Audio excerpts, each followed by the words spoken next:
जब वो एमएलए हैं तो उनको मंदिर में पूजा पाठ करने की इजाजत नहीं है, तो उनकी जाति के कमजोर गरीब वर्ग के लोगों को उसके इर्द गिर्द भी फटकने दिया जाएगा। मुझे समझ में नहीं आ रहा है कि भाजपा की जो एमएलए हैं मलिहाबाद की, इनको कौन सी आफत आ गई थी कि ये सरकारी पैसा को मंदिर बनवाने के लिए इन्होंने अलॉट कर दिए। अपर कास्ट नहीं हो सकता, विधायक बन जाइए, मंत्री बन जाइए, सांसद बन जाइए, केंद्रीय मंत्री बन जाइए, मुख्यमंत्री बन जाइए, राष्ट्रपति बन जाइए, तब भी आपको इस देश का हिंदू धर्म के जो अपर कास्ट के ठेकेदार हैं वो आपको बार बार एहसास कराएंगे, आरएसएस के लोग, कि आप निचली जाति के हैं, आप शूद्र हैं। उत्तर प्रदेश के लखनऊ के मलिहाबाद सुरक्षित सीट से बीजेपी की विधायक जया कौशल अपने फंड से, या फिर कहिए फंड की व्यवस्था करवा के वो मंदिर बनवाती हैं। शीतला माता मंदिर लगभग 1.5 करोड़ का फंड वो व्यवस्था करवाती है।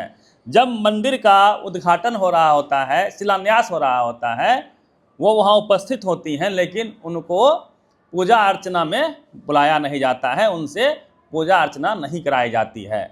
वो कह रही हैं हम पासी समाज से हैं, दलित समाज से हैं, इसलिए हमको धूप अगरबत्ती तक भी कराने नहीं दिया। अब समझिए कि जया कौशल कोई आम विधायक नहीं है।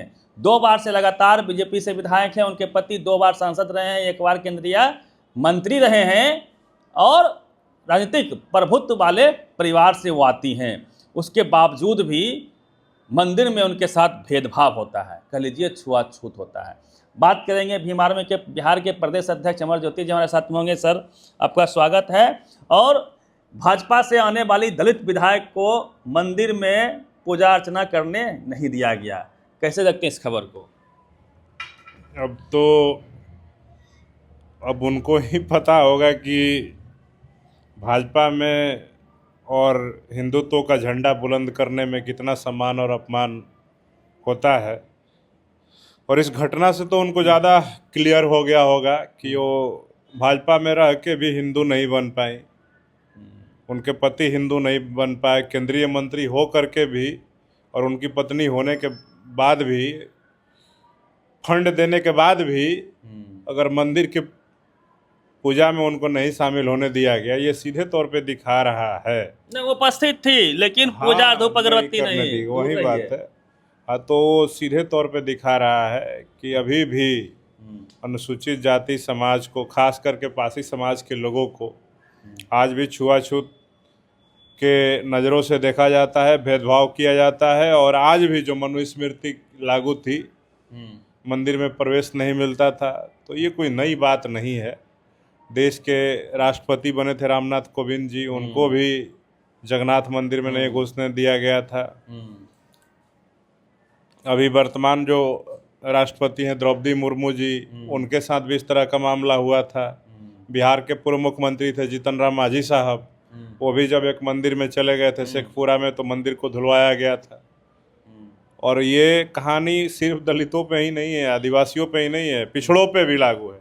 उत्तर प्रदेश के मुख्यमंत्री थे अखिलेश यादव जी, जब उन्होंने मुख्यमंत्री की कुर्सी से हटे, जब चुनाव में योगी आदित्यनाथ वहाँ मुख्यमंत्री बने, तो योगी आदित्यनाथ ने अखिलेश यादव की कुर्सी को गंगाजल से धुलवाया था, गोबर से शुद्धिकरण करवाया था उस पूरे आवास का। बात वहीं खत्म नहीं हुई, बात और भी आगे बढ़ी। अभी हाल ही में मल्लिकार्जुन खड़गे साहब, जो देश की पुरानी सबसे बड़ी पार्टी इंडियन नेशनल कांग्रेस के राष्ट्रीय अध्यक्ष हैं, राज्यसभा के कई वर्षों से मेंबर हैं, वरिष्ठ सांसद हैं, वो जब उत्तराखंड के हल्द्वानी में गए सभा करने, तो उनके सभा समाप्ति के बाद वहाँ भाजपा के ही और विश्व हिंदू परिषद और आरएसएस के लोगों ने उस सभा स्थल को शुद्धिकरण करवाया, गोबर गौमूत्र गंगाजल छिड़कवा करके हवन करवाया गया। तो जब ऐसे में ये तमाम घटनाएं हो रही हैं, तो मुझे समझ में नहीं आ रहा है कि भाजपा की जो एमएलए हैं मलिहाबाद की, इनको कौन सी आफत आ गई थी कि ये सरकारी पैसा को मंदिर बनवाने के लिए इन्होंने अलॉट कर दिया। उससे ये स्कूल बनवाती, कॉलेज बनवाती, अस्पताल बनवाती, सामुदायिक भवन बनवा देती, लाइब्रेरी बनवा देती, तब जाकर के उनके क्षेत्र का गरीबों का विकास हो पाता। लेकिन हमको बताइए, उनके मंदिर बनवाने से, जब वो एमएलए हैं तो उनको मंदिर में पूजा पाठ करने की इजाज़त नहीं है, तो उनकी जाति के कमज़ोर गरीब वर्ग के लोगों को उसके इर्द गिर्द भी फटकने दिया जाएगा? पैसा पानी में चला गया, पूरा पानी में चला गया पैसा। मतलब मंदिर बनवाने से दलित समाज को, ओबीसी समाज को कोई फायदा नहीं। आज तक कभी कोई मंदिर से, धर्म से कोई लाभ ही नहीं हुआ है अनुसूचित जाति को, बहुजन समाज के लोगों को। कैसे लाभ नहीं हुआ? कहाँ लाभ हुआ है? हमको एक लाभ बता दीजिए। अभी हिंदू राष्ट्र बनेगा तो लाभ मिलेगा? कहाँ है? अभी अयोध्या में राम मंदिर बन गया, अभी तो कहने वाले कह रहे हैं कि हिंदू राष्ट्र बन गया है देश, तो बता दीजिए कि कितना लाभ हुआ है। दलितों पे शोषण रुक गया, पिछड़ों पे अत्याचार रुक गया, जाति देख करके घोड़ी पे चढ़ने से रुक गया, या फिर मूछें रखने पे रुक गया, बुलेट पे चढ़ने के लिए जान लेना बंद हो गया, या इस तरह की कोई भी शोषण, अत्याचार, अन्याय की घटनाएं जो जातिगत होती हैं। देखिए, विपक्ष वाले कहते हैं कि बीजेपी में जाते हैं, उनके पास वॉशिंग मशीन है, कोई भ्रष्टाचार आप करते हैं तो धुल जाते हैं। लेकिन क्या बीजेपी में दलित समाज चला जाए तो क्या छुआछूत से वो नहीं धुल जाएगा? नहीं, ये मशीन नहीं बना है आप बीजेपी के पास अभी तक इसका मशीन भारत में आविष्कार ही नहीं हुआ है। हाँ। कि आप भाजपा में जाइएगा, आप कितना भ्रष्टाचारी, चोर रहिए, उचक्का रहिए, सब आप धुल जाइएगा। लेकिन आप अगर अनुसूचित जाति जनजाति समाज के हैं, पिछड़े अति पिछड़े वर्ग के हैं, आप चाहे किसी भी दल में जाइए, आपको छुआछूत का, भेदभाव का सामना करना पड़ेगा और आपको अपमान महसूस करना पड़ेगा। और वहाँ पीछे नहीं छोड़ेगी, जाति पीछे नहीं छोड़ेगी। और वहाँ पे आपको ये प्रमाणित कराया जाएगा, आपको बतलाया जाएगा कि आप निचली जाति की हैं, आप अपर कास्ट नहीं हो सकता। विधायक बन जाइए, मंत्री बन जाइए, सांसद बन जाइए, केंद्रीय मंत्री बन जाइए, मुख्यमंत्री बन जाइए, राष्ट्रपति बन जाइए, तब भी आपको इस देश का हिंदू धर्म के जो अपर कास्ट के ठेकेदार हैं, वो आपको बार बार एहसास कराएंगे, आरएसएस के लोग, कि आप निचली जाति के हैं, आप शूद्र हैं, आपको अधिकार नहीं है मंदिर जाने का, आपको अधिकार नहीं है पूजा पाठ करने का। कई बाबा अभी जो है कैंपेनिंग कर रहे थे पूरे देश में, जात पात की करो विदाई, हिंदू हिंदू भाई भाई, धीरेंद्र शास्त्री थे, कई लोग थे, तो वो लोग कुछ नहीं बोल रहे हैं आरएसएस। तो हम वही तो कह रहे हैं कि जितना ये सब घूम रहा था फर्जी ढोंगी बाबा सब, जो हिंदुओं को एक करने के लिए यात्रा निकाल रहा था, इन सब कहाँ भाग गया? ये सब धीरेंद्र शास्त्री है और पता नहीं क्या क्या सब फर्जी ढोंगी बाबा है। ये सबको तो चाहिए कि जो अनुसूचित जाति के एमएलए के फंड से बना हुआ मंदिर है, जिसमें तकरीबन 1 करोड़ के आसपास पैसा देने की बात कही गई है ना, 1.5 करोड़ प्लस। हाँ, 1.5 करोड़ से ज़्यादा पैसा विधायक जी ने दिया है।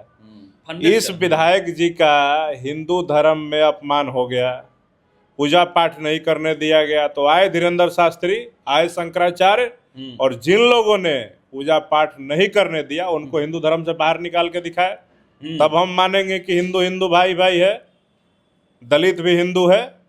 भाजपा के लोग तो वहाँ जाएंगे, फिर प्रदर्शन करेंगे इसको। करना चाहिए। जो हिंदू धर्म के ठेकेदार हैं उन सबको प्रदर्शन करना चाहिए, बताना चाहिए कि कौशल किशोर जो वो पासी नहीं है, वो हिंदू है, उसको तो एहसास कराएगा ना कौशल किशोर को, उनकी पत्नी। ऐसा बयान भाजपा के नेता उनके समर्थन में कहाँ मोदी जी भी जब बोलते हैं तो कभी बोलते हैं कि हमारे दलित भाइयों को मत मारो, उनका अपमान मत करो, अगर अपमान होगा तो चौराहे पे खड़ा करके हमको वो कर दो।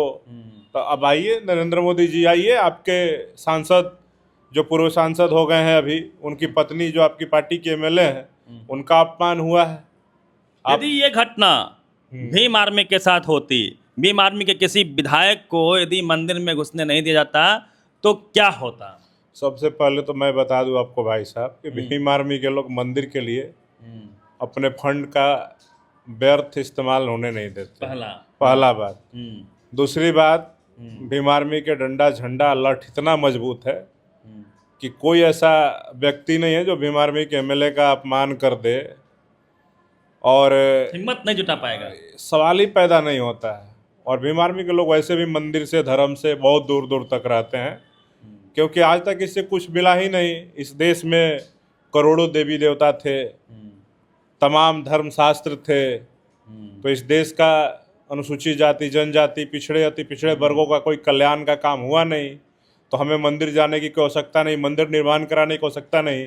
अगर भीम आर्मी का एमएलए होता तो अपने हर पंचायतों में, जो उसके विधानसभा क्षेत्र में है, हर पंचायतों में एक एक लाइब्रेरी खुलवाता। और आप देखिएगा, जब भीम आर्मी का एमएलए बनेगा, अभी तो एक सांसद है मात्र, नहीं तो हम देखिए, लोग उसको करते, ठीक है। और मंदिर ही बनाना है, बाबा साहब की मूर्ति में लोग इंस्पिरेशन लेते हैं। नहीं, देखिए, मंदिर का हम लोग वो नहीं करते हैं। बाबा साहब की मूर्ति, बाबा साहब की विचारों का प्रचार प्रसार करते हैं। उनकी प्रतिमा लगाना अलग बात है, लेकिन सिंबल के तौर पे प्रतिमा लगाया जाता है और हम लोग, हाँ, इंस्पिरेशन के लिए। लेकिन हम लोग व्यर्थ सरकारी फंड का प्रयोग नहीं करते। लाइब्रेरी बनवाते, अस्पताल बनवाते। हमारे लोग पढ़ने की, उनके बच्चों की व्यवस्था नहीं है, ये बेहतर इलाज की व्यवस्था नहीं है, तो क्षेत्र में हम लोग वो काम करते। इस तरह के धर्म और मंदिर के नाम पे पैसे को व्यर्थ बर्बाद नहीं करते। मतलब आप भाजपा में चले जाइए, मंत्री बन जाइए, विधायक बन जाइए, राष्ट्रपति इस देश का बन जाइए, लेकिन जाति आपका पीछे नहीं छोड़ेगी। यहाँ तक कि आप चांद पे भी चले जाएंगे, यदि वहाँ भी कोई मनुवादी होगा तो आपके साथ जातिवाद करेगा। ये सच्चाई है इस देश की। मतलब भाजपा के विधायक के साथ भेदभाव हो रहा है। तो बाकी विपक्ष हो या फिर जो आम लोग हैं, जो SC ST OBC समाज के हैं, उनके साथ आम जिंदगी में क्या होता होगा, इसकी महज आप कल्पना कर सकते हैं। पूरी बातचीत को लेके प्रतिनिधि जी रवि मेहता, द एक्टिविस्ट, पटना।